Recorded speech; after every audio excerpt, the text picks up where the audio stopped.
সুকুমার রায়ের গল্প নন্দলালের মন্দ কপাল আপনাদের কাছে পাঠ করে শোনাচ্ছি। নন্দলালের ভারী রাগ। অঙ্কের পরীক্ষায় মাস্টার তাকে গোল্লা দিয়েছেন। সে যে খুব ভালো লিখেছিল তা নয়, কিন্তু তা বলে একেবারে গোল্লা দেওয়া কি ঠিক উচিত ছিল? হাজার হোক, সে একখানা পুরো খাতা লিখেছিল তো, তার পরিশ্রমের কি কোনো মূল্য নেই?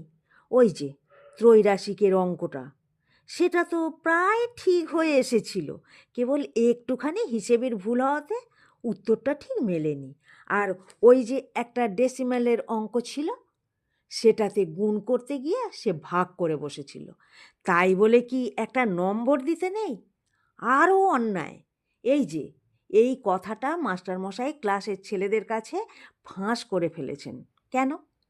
আর একবার যখন হরিদাস গোল্লা পেয়েছিল, তখন তো কথাটা রাষ্ট্র হয়নি।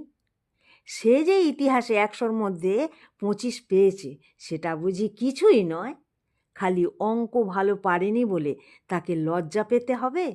সব বিষয়ে যে সকলকে ভালো পারতে হবে, তার বা কী মানে?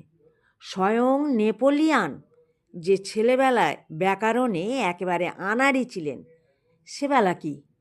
তার এই যুক্তিতে ছেলেরা দমল না, এবং মাস্টারদের কাছে এই তর্কটা তোলাতে তারাও যে যুক্তিটাকে খুব চমৎকার ভাবলেন, এমন তো মনে হলো না। তখন নন্দলাল বলল, তার কপালই মন্দ, সে নাকি বরাবর তা দেখে আসছে। সেই তো যেবার ছুটির আগে তাদের পাড়ায় হাম দেখা দিয়েছিল, তখন বাড়ি শুদ্ধ সকলেই হামে ভুগছে, দিব্যি মজা করে সবাই স্কুল কামাই করছে। কেবল বেচারা নন্দলালকেই নিয়মিত প্রতিদিন স্কুলে হাজিরা দিতে হয়েছিল। তারপর যখন ছুটি আরম্ভ হলো, অমনি তার জ্বর আর হাম ধরল। ছুটির অর্ধেকটাই মাটি। সেই যেবারে সে মামার বাড়ি গিয়েছিল, সেবার তার মামাতো ভাইরা কেউ বাড়ি ছিল না। ছিলেন কোথাকার এক বদমেজাজি মেসো। তিনি উঠতে বসতে কেবল ধমক আর শাসন ছাড়া কিছুই জানতেন না। তার উপর সেবার বৃষ্টিও হয়েছিল। একদিন ভালো করে খেলাও জমল না, বেড়ানোও গেল না। সেই জন্য পরের বছর যখন আর সকলে মামার বাড়ি গেল, তখন সে কিছুতেই যেতে চাইল না। পরে শুনল সেবার নাকি সেখানে চমৎকার মেলা বসেছিল। কোন রাজার দলের সঙ্গে 25টা হাতি এসেছিল, আর বাজি যা পোড়ানো হয়েছিল সে একেবারে আশ্চর্য রকম। নন্দলালের ছোট ভাই যখন বারবার উৎসাহ করে তার কাছে এই সকলের বর্ণনা করতে লাগলো, তখন নন্দ তাকে এক চড় মেরে বলল, যা, মেলা বক বক করিস নে। তার কেবল মনে হতে লাগলো সেবার সে মামার বাড়ি গিয়েও ঠকলো, এবার না গিয়েও ঠকলো। তার মতো মন্দ কপাল আর কারোর হয় না। স্কুলেও ঠিক তাই। সে অঙ্ক পারে না, অথচ অঙ্কের জন্য 2-1টা প্রাইজ আছে। এদিকে ভূগোল ইতিহাস তার কণ্ঠস্থ, কিন্তু ওই দুটোর একটাতেও প্রাইজ নেই। অবশ্য সংস্কৃত সে নেহাত কাঁচা নয়, ধাতু প্রত্যয় বিভক্তি সব চটপট মুখস্থ করে ফেলে। চেষ্টা করলে কি পড়ার বই আর অর্থপুস্তকটাকে সড়গড় করতে পারে না? ক্লাসের মধ্যে ক্ষুদিরাম একটু আধটু সংস্কৃত জানে, কিন্তু তা তো বেশি নয়। নন্দলাল ইচ্ছা করলে কি তাকে হারাতে পারে না? নন্দ জেদ করে স্থির করল, একবার ক্ষুদিরামকে দেখে নেব। ছোকরা এবছর সংস্কৃতের প্রাইজ পেয়ে বাড়ি দেমাগ দেখাচ্ছে, আর অঙ্কের গোল্লার জন্য আমাকে খোঁটা দিতে এসেছিল সেবার। আচ্ছা, এবার দেখা যাবে। নন্দলাল কাকে কিছু না বলে সেই দিন থেকেই বাড়িতে ভয়ানকভাবে পড়তে শুরু করলো। ভোরে উঠিয়ে এসে হসতি হসত হসন্তি শুরু করে রাত্রে অস্তি গোদাবরী তীরে বিশাল শালমলি তরু বলেই ঢুলতে থাকে। কিন্তু ক্লাসের ছেলেরা এ কথার বিন্দু বিসর্গও জানে না। পণ্ডিত মশাই যখন ক্লাসে প্রশ্ন করেন, তখন সে মাঝে মাঝে উত্তর দিয়েও সে চুপ করে থাকে আর মাথা চুলকোতে থাকে। এমনকি কখনো ইচ্ছে করে 2-1টা ভুলও বলে ফেলে, পাছে ক্ষুদিরাম তার পড়ার খবরটা টের পেয়ে যায় আর বেশি পড়ে তার বেশি নম্বর পেয়ে যায়। তার ভুল উত্তর শুনে ক্ষুদিরাম মাঝে মাঝে ঠাট্টা করে, নন্দলাল তার কোনো জবাব দেয় না।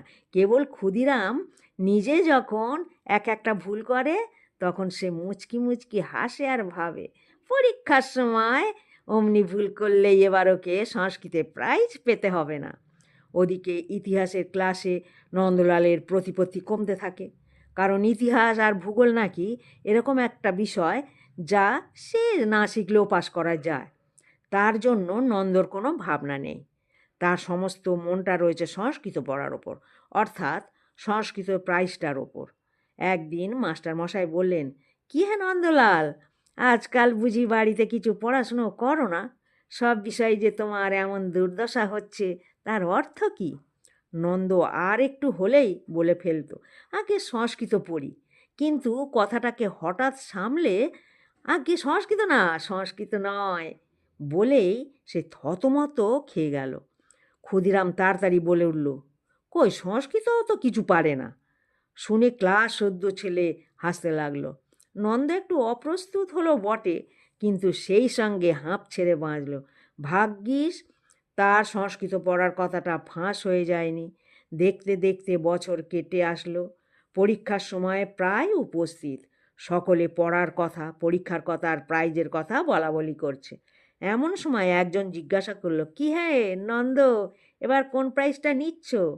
ক্ষুদিরাম নন্দর মতো গলা করে ঘাড় নেড়ে বলল, আগে সংস্কৃত, না সংস্কৃত নয়।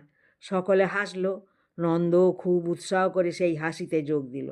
মনে ভাবল, বাছাধন, এ হাসি আর তোমার মুখে বেশি দিন থাকছে না। যথাসময় পরীক্ষা আরম্ভ হলো এবং যথাসময়ে শেষ হলো। পরীক্ষার ফল জানবার জন্য সকলে আগ্রহ করে আছে। নন্দ রোজ নোটিশ বোর্ডে গিয়ে দেখে তার নাম সংস্কৃত প্রাইজ পাওয়ার কোনো বিজ্ঞাপন আছে কি না। তারপর একদিন হেডমাস্টার মশাই একতারা কাগজ নিয়ে ক্লাসে আসলেন। এসে তিনি গম্ভীরভাবে বললেন, এবার দু একটা নতুন প্রাইজ হয়েছে আর অন্য বিষয়েও কোনো কোনো পরিবর্তন হয়েছে। এই বলে তিনি পরীক্ষার ফলাফল পড়তে লাগলেন। তাতে দেখা গেল ইতিহাসের জন্য কে যেন একটা রূপোর মেডেল দিয়েছেন। ক্ষুদিরাম ইতিহাসে প্রথম হয়েছে, সেই ওই মেডেলটা নেবে। সংস্কৃতে নন্দ প্রথম, ক্ষুদিরাম দ্বিতীয়, কিন্তু এবার সংস্কৃতে কোনো প্রাইজ নেই। হায় হায়, নন্দর অবস্থা তখন শোচনীয়। তার ইচ্ছা হচ্ছিল সে ছুটে গিয়ে ক্ষুদিরামকে কয়েকটা ঘুষি মারে। কে জানতো এবার ইতিহাসের জন্য প্রাইজ থাকবে আর সংস্কৃতের জন্য থাকবে না। ইতিহাসের মেডেলটা তো সে অনায়াসেই নিতে পারত, কিন্তু তার মনের কষ্ট কেউ বুঝল না। সবাই বলল, বেড়ালের ভাগ্যে শিকে ছিঁড়েছে, কেমন করে ফাঁকি দিয়ে নম্বর পেয়েছে। দীর্ঘশ্বাস ছেড়ে নন্দ বলল, মন্দ কপাল।